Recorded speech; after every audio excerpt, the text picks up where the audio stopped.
Okay, let's dive right into this. Welcome to This Explainer. Today, we're embarking on what I can really only describe as a cosmic detective story. We are going to be exploring one of the absolute most profound mysteries you could ever imagine. Why does the universe exist at all? And how exactly might it be designing itself? We're going to unpack some truly mind-bending theoretical physics and philosophy here, looking directly at how reality configures itself right from the ground up. I mean, this is the ultimate question, isn't it? Does the universe have a purpose, and why is it so seemingly perfect for life? We look up at the stars, we look at the incredibly intricate balance of the cosmos, and it's basically impossible not to wonder if there's some reason for all of it. So to set the stakes for our explainer today, we're going to look at how science and philosophy have historically wrestled with this, and then we'll uncover a startling theory about how the universe might actually be pulling its own strings. Here's our roadmap for the journey. We'll start with the universal why, move into the anthropic answer, dissect the circularity problem, introduce the telic principle, explore time and telic recursion, and wrap it all up with the cosmic operator. So part 1, the universal why and science's explanatory void. Historically, as science advanced, it made this very deliberate move away from the teleological or purpose-driven explanations for our existence. It basically discarded the whole concept of teleology. And teleology is simply the idea that the universe has a distinct purpose, and that purpose explains its existence and guides its evolution. For a long time, teleology just kept losing sway in the court of scientific opinion. But here's the thing. When science abandoned this idea of a purposeful universe, it accidentally created a massive explanatory void. And here is the real kicker. Everyone kind of assumed that a more neutral, less theological explanation for the existence of the universe would just naturally come along. But no replacement for purpose conveniently fell out of the equations. Scientists stared at the math, totally expecting a neutral answer to simply emerge. But it became glaringly evident pretty quickly that some higher-level interpretation was going to be required regardless. The equations alone just weren't enough. Which leads us to part 2, the anthropic answer, the false suspects. So, to fill this explanatory void, the scientific community introduced something called the anthropic principle. Now, this comes in a few flavors: weak, strong, final, participatory, but let's just compare the two main versions. The weak anthropic principle, or WAP, basically says the universe has a capacity for life because a life-bearing universe is the only kind where living beings can actually exist to observe it. Makes sense, right? But to make this work, WAP seems to require a vast domain of many universes, like a multiverse, where ours is just passively distinguished by pure circumstance. This adds a ton of unnecessary explanatory red ink to the cosmological ledger. Conversely, the strong anthropic principle, or SAP, tries to eliminate that red ink by claiming intelligent life isn't just a random circumstance, it's an absolute necessity for cosmic existence. It limits possible universes to only those that can produce life. But hold on, the SAP leads to a massive logical problem. Is some sort of time travel occurring? Seriously, think about it. How could intelligent life, which evolved billions of years after the universe was born, play any kind of causal role in cosmology? How does it force the universe to exist in the very first place? I mean, selection is one thing, but retroactive self-generation from a future observer? That is quite another. All right, part 3, the circularity problem, reclaiming the circle.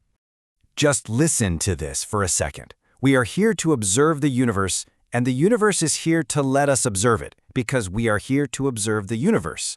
It sounds, honestly, a bit ridiculous when you say it out loud, doesn't it? But it perfectly illustrates the clunky, self-justifying circular reasoning of these anthropic principles.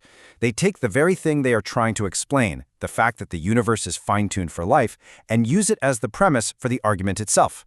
Now, because circular arguments are so often self-justifying, people tend to assume circular reasoning is an absolute theoretical evil. But actually, scratch that. Logic and mathematics are almost completely based on circularity.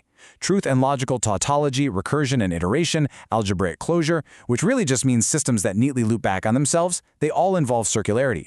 Even a stable syntax of perception, the very thing that makes a basic scientific observation possible, depends utterly on tautological forms. Science literally could not exist in any shape and form without valid universal tautologies. So the problem isn't the circle itself.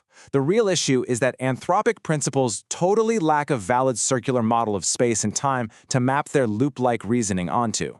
The type of causal circularity they're suggesting completely clashes with our prevailing non-circular arrow of time models. The anthropic loop fails because it has absolutely no foundational structure in the physics of time. This brings us to part 4. Enter the Tillich principle, the true culprit. Okay, so if the universe is going to use circular, self-selecting logic, that circularity must be logically built into its very structure in a universal way. To understand how, we need to introduce a new concept, telesis. Telesis is a background of undifferentiated ontological potential. Imagine a realm of absolute zero information, but entirely unlimited potential. Think of it like a perfectly smooth, unshaped, infinite lump of cosmic clay. The universe has to somehow configure itself and select itself from this raw background. So here is exactly how this works in 3 steps. First, we start with unbound telesis, that zero information state we just talked about. Second, telic recursion kicks in. This means the universe uses syntax state feedback. Essentially, the underlying rules of reality and the actual state of reality cross-refine each other over all of space-time. Finally, we get actuality. That pure potential is converted into a real, structured universe by maximizing a parameter called generalized utility. To put that into perspective, the universe basically acts as its own operator designer, pulling itself out of pure potential by maximizing its own self-utility. It's wild. Moving on to part 5, time and telic recursion, the universal mirror. But how does it mathematically pull this off? Well, the telic principle succeeds exactly where the anthropic principles failed because it comes with actual supporting models that give the universe its necessary circularity. First, we have the extended superposition principle, which is a key property of something called conspansive spacetime. Now, imagine reality not as a single straight line, but more like overlapping ripples in a pond. What this does is coherently relate widely separated events, allowing for incredibly meaningful cross-temporal feedback. The universe isn't just a straight arrow of time, it has a built-in mathematical mechanism to communicate across time. Which leads us to this absolutely mind-bending concept. The universe retrodicts itself. Through that cross-temporal feedback we just mentioned, the universe can literally look back on itself to refine its own evolution. It evaluates its potential, processes the feedback, and selects the reality that maximizes its overall utility. This isn't some weird retrocausality from future humans in a spaceship. It's the universe itself fundamentally operating as a giant self-referential loop. Now, when we contrast our false suspects with our true solution, the differences are pretty stark. Where anthropic principles rely on a deeply flawed causal loop, the Tillich principle is universally built in. It's super tautological. While anthropic ideas completely clash with the arrow of time, the Tillich principle uses conspansive spacetime to allow for this incredible process of retrodiction. And regarding the ultimate goal, anthropic principles just rely on circumstantial life support, whereas the Tillich principle is actively maximizing generalized utility across the entire cosmos. It essentially replaces old physics principles like least action with maximizing utility. It just works so much better logically. And finally, part 6, the cosmic operator, the grand finale. So we've seen how the universe generates, maintains, and evolves itself. But what are the profound, final ramifications of a universe that actually operates this way? According to the source material, the telic principle actually has clear teleological and even theological ramifications. The core argument is that because reality is a reflexive, self-contained language, it possesses some very specific properties. Being syntactically self-distributed, that corresponds directly to omnipresence. Being self-reading, that corresponds to omniscience. And being coherently self-configuring, that corresponds to omnipotence. The amazing proposition here is that this kind of framework doesn't require any external supernatural being outside the real universe. The universe itself possesses these properties structurally. However, there is a really vital point to grasp here. The purely physical, directly observable part of reality is logically inadequate to explain its own genesis or consistency. Therefore, physical reality alone cannot properly contain the global operator designer that it creates. It supports the existence of a supraphysical being, this cosmic operator designer, that brings much more to bear on localized physical context than what just meets the casual eye. The system as a whole entirely transcends its purely physical parts. And that brings us to our final thought for today.